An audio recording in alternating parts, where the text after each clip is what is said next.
"Don't sign that paper, Maya." The words came from the last person anyone expected. Maya Brooks froze with the pen hovering above the signature line, while Richard Coleman slowly turned toward the man standing beside a cleaning cart near the conference room door. Ethan Cole wore a plain gray maintenance uniform, inexpensive work shoes, and an employee badge identifying him as part of the overnight cleaning crew at Carter Global. To everyone in that room, the young black man was just another cleaner, someone paid to empty trash cans, wipe glass doors, and disappear before executives arrived each morning. Richard's expression hardened. "Excuse me?" Ethan looked at Maya instead of him. "I said don't sign it." Silence swallowed the room. Maya's heart began pounding. 20 minutes earlier, Richard had summoned her upstairs and placed a financial report in front of her. Nearly $400,000 was missing from a corporate account, and Richard insisted the discrepancy came from invoices Maya had processed. He promised that if she signed the statement, accepting responsibility for the oversight, management might protect her job. Maya had been terrified enough to believe him. Now, a cleaner was telling her to stop. Richard gave a cold laugh. Since when does the cleaning staff give financial advice? Ethan's eyes dropped toward the document. He had only seen it for seconds, while collecting an empty coffee cup. Yet something on page 3 had immediately caught his attention. "The authorization date doesn't match the transfer date," he said calmly. Richard's smile disappeared. Maya stared at Ethan. She had worked in accounts payable for 3 years, and even she had missed that detail. "How would you know that?" she whispered. Ethan hesitated. That was the question he had been trying to avoid since the day he entered this building. Richard stepped between them. "Mr. Cole, I suggest you remember what you're employed to do." Ethan gripped the handle of his cart. He could end this conversation with one phone call. He could make Richard's confidence vanish before midnight. But doing that would expose everything. 6 weeks of pretending. 6 weeks of allowing hundreds of employees to believe he was a cleaner, struggling to pay his bills. 6 weeks of getting closer to Maya while hiding the one truth that could change everything between them. Because Ethan Cole did not really exist. His name was Ethan Carter, only son of billionaire founder Victoria Carter, and the company surrounding them would one day belong to him. Maya reached again for the pen. Richard watched her. Ethan knew that staying silent would protect his secret. He also knew Maya was about to take responsibility for something she had not done. Then Richard leaned closer and said, "Sign it." Ethan made his choice. "Maya, look at page 3. 6 weeks earlier, Ethan Carter stood near the floor-to-ceiling windows of his mother's penthouse overlooking Manhattan, wondering whether anyone in his life had ever met the real man behind his last name. At 30 years old, Ethan had everything people associated with success.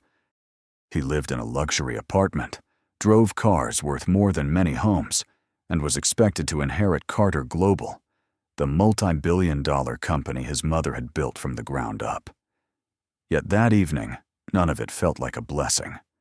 Only hours earlier, Ethan had attended a private charity dinner with Brittany Hayes, a polished executive who had spent months making him believe she cared about him. Then, while walking toward a quiet lounge, Ethan heard Brittany speaking to a friend around the corner. She did not know he was listening. She talked excitedly about what marriage to a Carter could mean for her future, the connections, the lifestyle, and the doors his family name could open. Ethan quietly walked away before she saw him. Now Victoria Carter watched her son from across the penthouse. She was 57, elegant, disciplined, and still capable of commanding a boardroom without raising her voice. She knew something was wrong. Ethan finally turned toward her. "How am I supposed to know who cares about me when everyone meets my money before they meet me?" Victoria studied him carefully. "You cannot control why people approach you. You can control who you become after you discover their intentions." Ethan shook his head. That was not enough anymore. He wanted certainty. He wanted to meet someone who had no idea what the Carter name could offer. Then his eyes settled on a Carter Global Employee Handbook resting on the table. An unusual idea began forming. What if nobody knew who I was? Victoria frowned. Ethan explained everything. Carter Global would announce that he was spending several months overseas preparing for an international expansion. Instead, he would remain in New York under a shortened identity, Ethan Cole, and work inside the company where no one would expect to find the billionaire heir, not in management, not in finance, not even behind a desk. He wanted the lowest profile position possible, a cleaner. Victoria stared at him in disbelief. You want to work anonymously inside my company to test people? I want to see how they behave when they think I have nothing. Victoria remained silent for several seconds. Then she gave him a warning Ethan would remember much later. Hiding your name might reveal the truth about everyone else, Ethan. But be careful. One day, someone may discover that you were hiding the truth from them too. Ethan believed he understood the risk. He did not, because he had not met Maya Brooks yet. 3 days later, Ethan Carter disappeared from the public life everyone recognized. Carter Global announced that he had traveled overseas to study potential expansion opportunities, while Ethan remained less than 5 miles from the company headquarters in Manhattan. His expensive suits stayed inside his closet. His luxury watch stayed locked away. Even the black car that normally carried him through the city was replaced by subway rides and long walks through crowded streets. On Monday morning, Ethan stood outside Carter Global, wearing a plain gray cleaning uniform and inexpensive black work shoes. His new employee badge read Ethan Cole. For the first time in his adult life, his last name opened no doors. Marcus Reed, the 52-year-old facilities supervisor, was one of the few people Victoria trusted with the secret. He handed Ethan a cleaning cart and spoke quietly. Once you walk through those doors, I treat you exactly like everyone else. Ethan nodded. That is exactly what I want. He thought he was prepared. He was not. The moment Ethan entered the lobby, he discovered how quickly status could change the way people looked at a man. Executives who had once rushed across rooms to shake his hand walked past without noticing him. Employees continued conversations while forcing him to move his cart around them.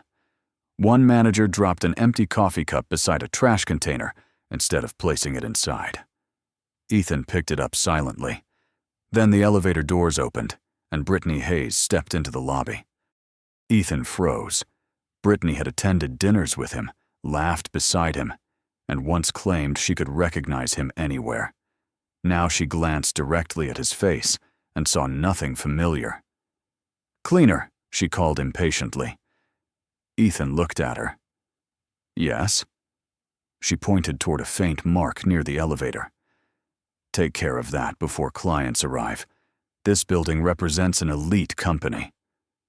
Ethan stared at her for half a second, then nodded. "Of course." Brittany walked away without thanking him. The irony almost made him smile. By lunchtime, Ethan had learned more about Carter Global than years of board reports had ever taught him. He saw who thanked support workers and who ignored them.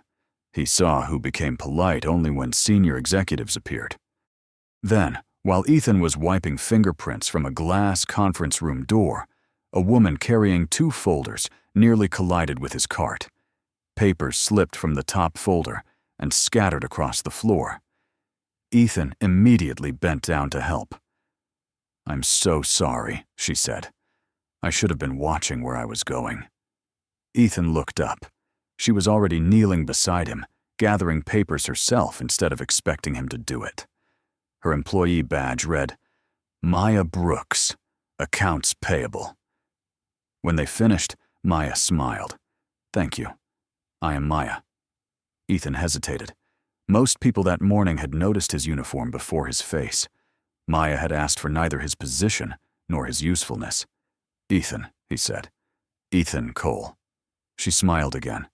"Nice to meet you, Ethan." Then she walked away. Ethan watched her disappear around the corner, unaware that those 5 ordinary words had just changed the entire purpose of his experiment.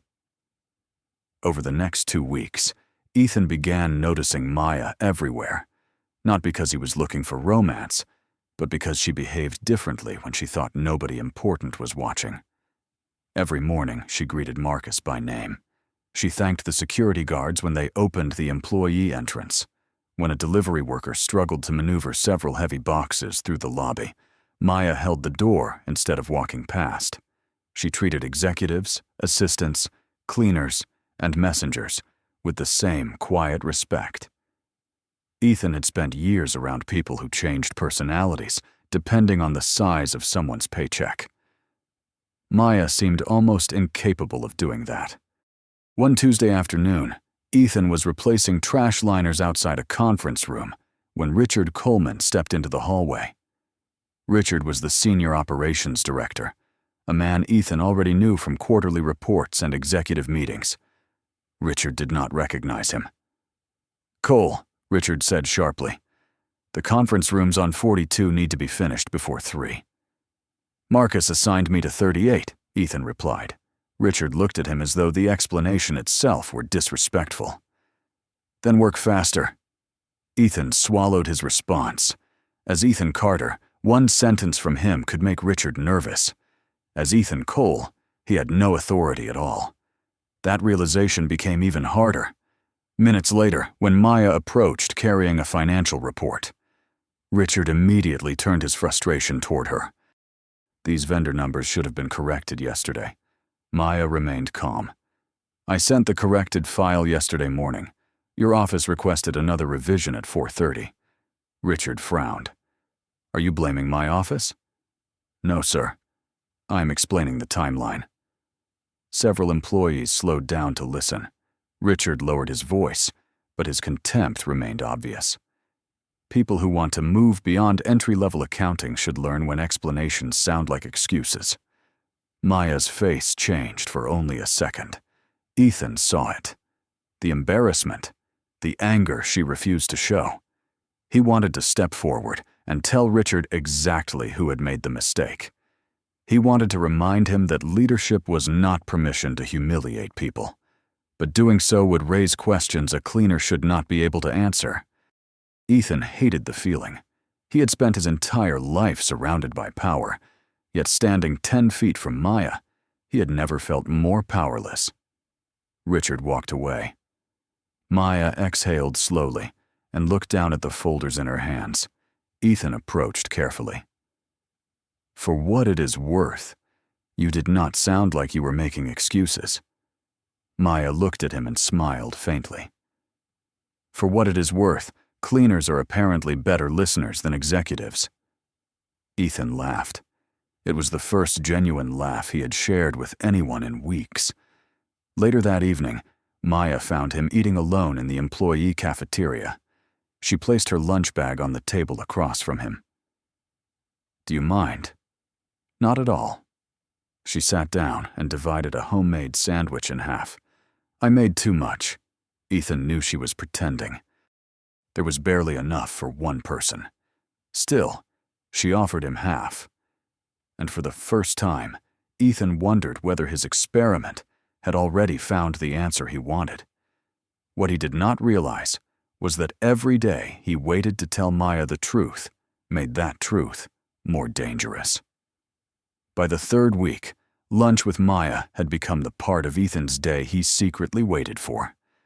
Sometimes they ate in the employee cafeteria.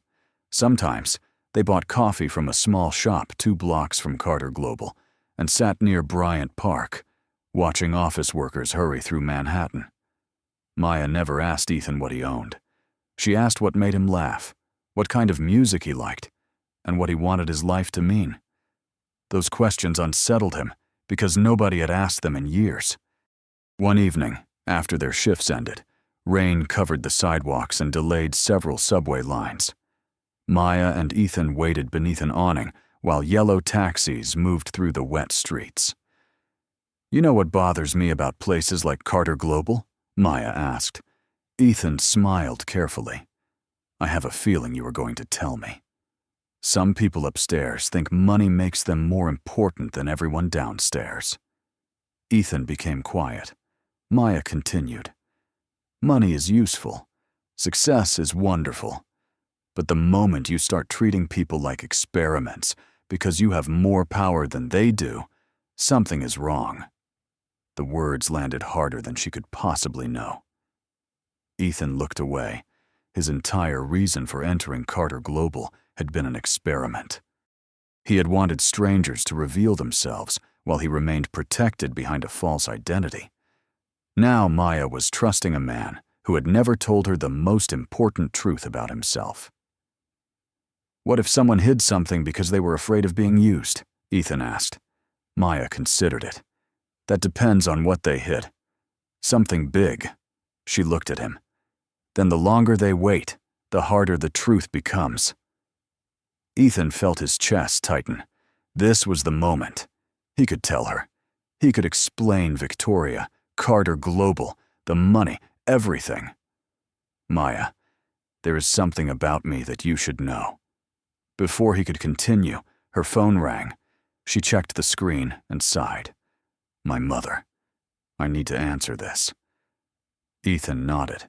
Maya stepped several feet away, leaving him alone with the confession he had almost made. The next day, he tried again. Then the day after that. Each time, something stopped him. A coworker entering the room, a meeting Maya had to attend, or his own fear of watching warmth disappear from her eyes. Meanwhile, their friendship became something deeper. Maya began saving him a seat at lunch. Ethan began remembering exactly how she took her coffee. She told him about growing up in Queens with a mother who worked 2 jobs to keep their family stable. Ethan told her carefully edited stories about his own childhood, removing every mansion, private school, and luxury vacation from the truth. Then one Friday, Maya smiled across the cafeteria table and said, "You are different from most people I meet here, Ethan. With you, I never feel like I have to prove anything." His smile vanished for a second. Maya noticed. "Are you okay?" "Yes," he said softly. But he was not. The test had already given Ethan his answer. Maya cared about him without wealth or status. There was no reason to continue pretending. Yet that night, Ethan made the worst decision possible. He decided to wait just one more day. The next morning, Ethan arrived at Carter Global determined to tell Maya everything before lunch. He never got the chance. As he pushed his cleaning cart across the 39th floor, he heard laughter near the executive elevators. Brittany Hayes stood with 2 managers, while Maya waited nearby holding a stack of vendor reports. Brittany noticed Ethan first. "Perfect timing," she said. "Someone spilled coffee in conference room B. Try not to take all morning." Ethan nodded and started toward the room, but Brittany glanced at Maya and smiled. "Your friend is very dedicated." Maya heard the contempt beneath the words. "He has a name," she replied. Brittany raised an eyebrow. "I know. I simply don't understand why an accounts payable employee is so invested in the cleaning staff." Maya remained calm. "Because job titles don't determine who deserves respect." The hallway became quiet. Ethan stopped walking. Brittany gave a small laugh. "That is very noble, Maya. Unfortunately, being noble does not usually get people promoted." "Then maybe promotion is not worth becoming someone I do not respect." Ethan stared at Maya. She had nothing to gain from defending him. In fact, challenging an executive could hurt her career. Yet she did it anyway. Brittany walked away without another word.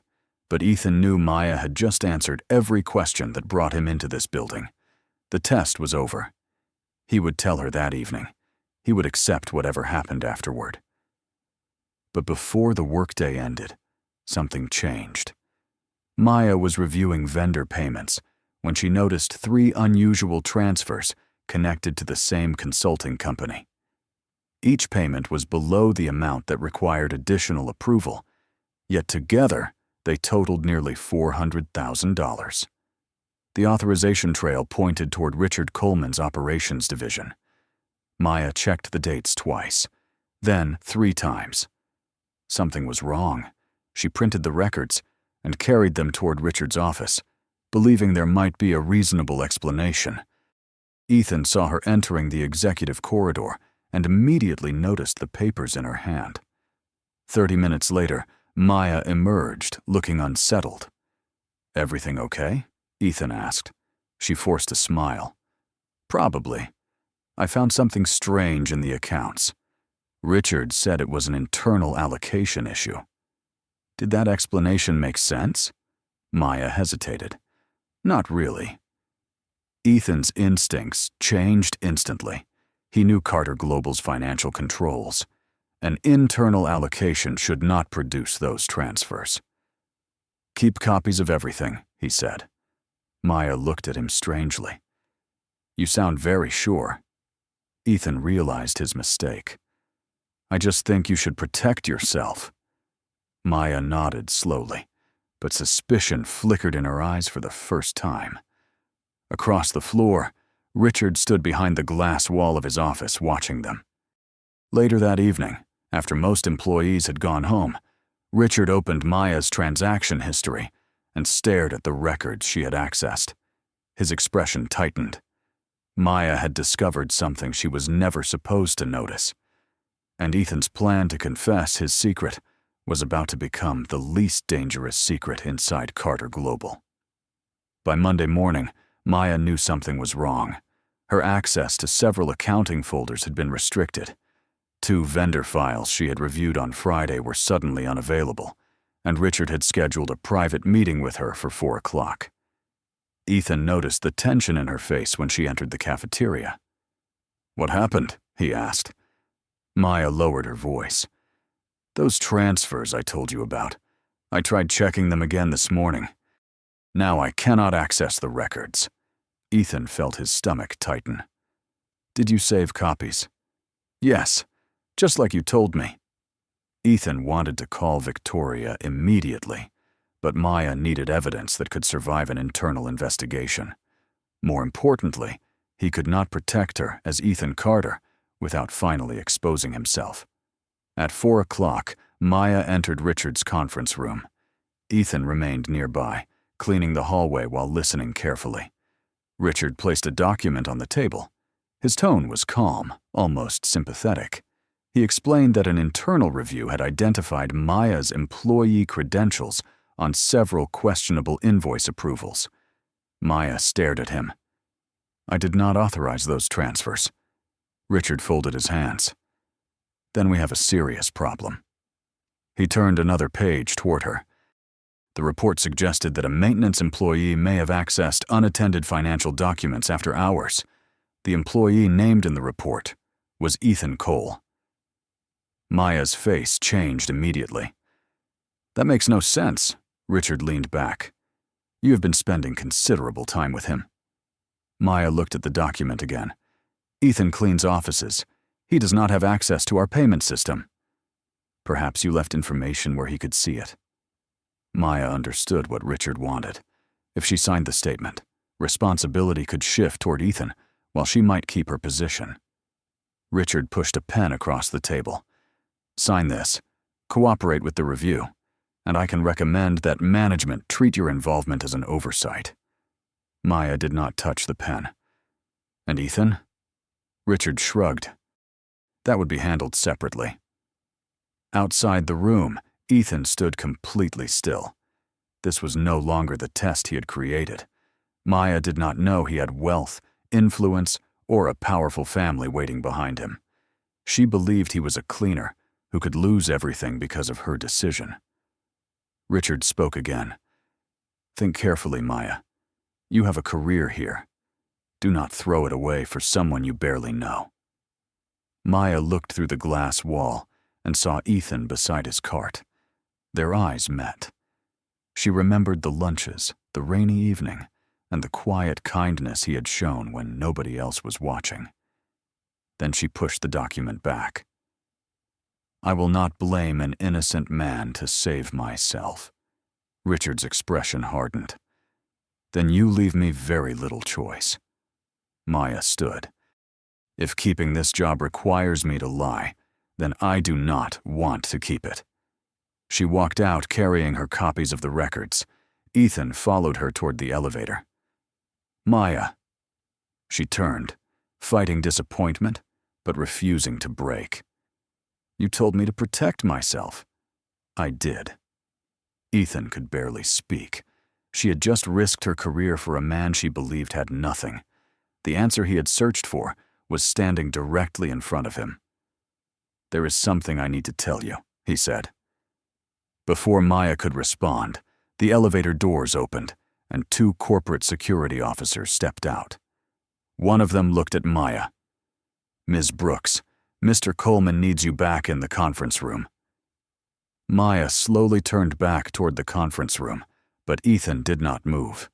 Something inside him had changed. For weeks he had protected his secret because he wanted the experiment to remain pure. Now that secret was allowing an innocent woman to stand alone against a lie. Maya, wait, he said. Richard appeared at the conference room door. Mr. Cole, this does not concern you. Ethan looked directly at him. It concerns me now.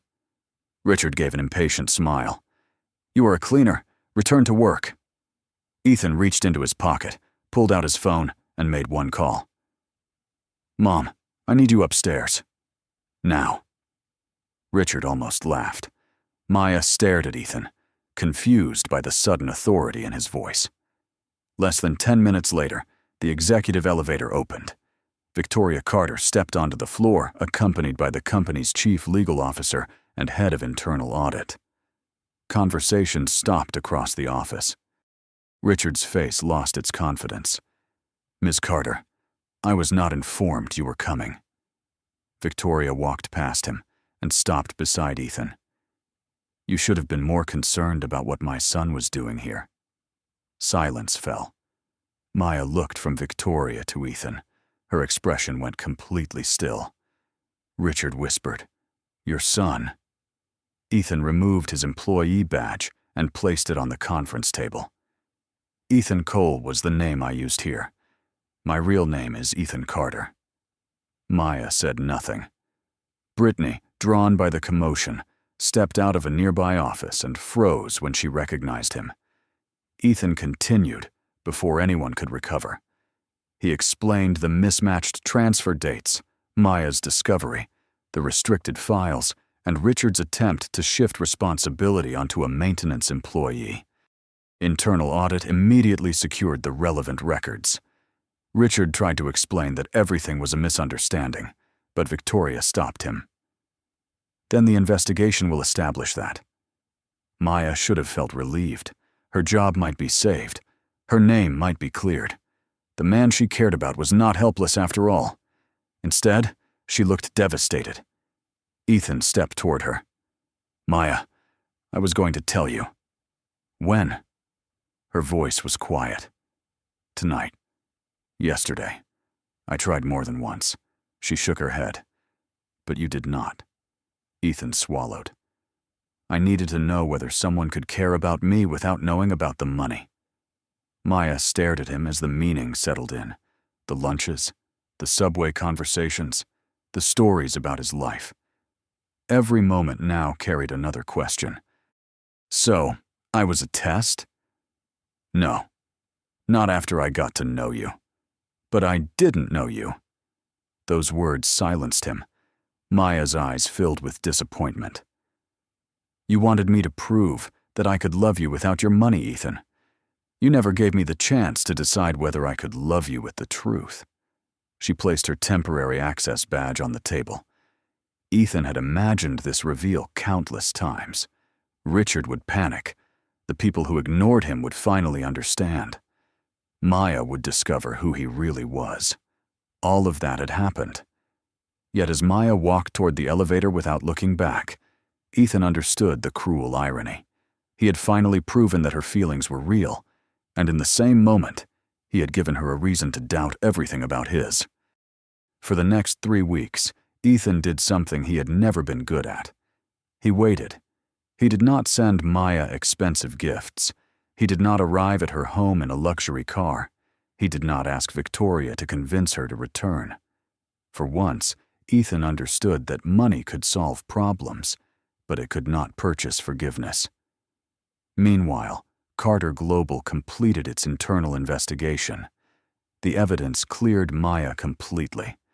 The questionable transfers had been deliberately divided into smaller amounts and routed through a consulting vendor connected to Richard's operations division. Richard was removed from his position, while the company turned the findings over for further review. Victoria personally sent Maya a written apology and offered her reinstatement with full back pay. Maya accepted only after receiving confirmation that stronger protections would be created for employees who reported financial concerns.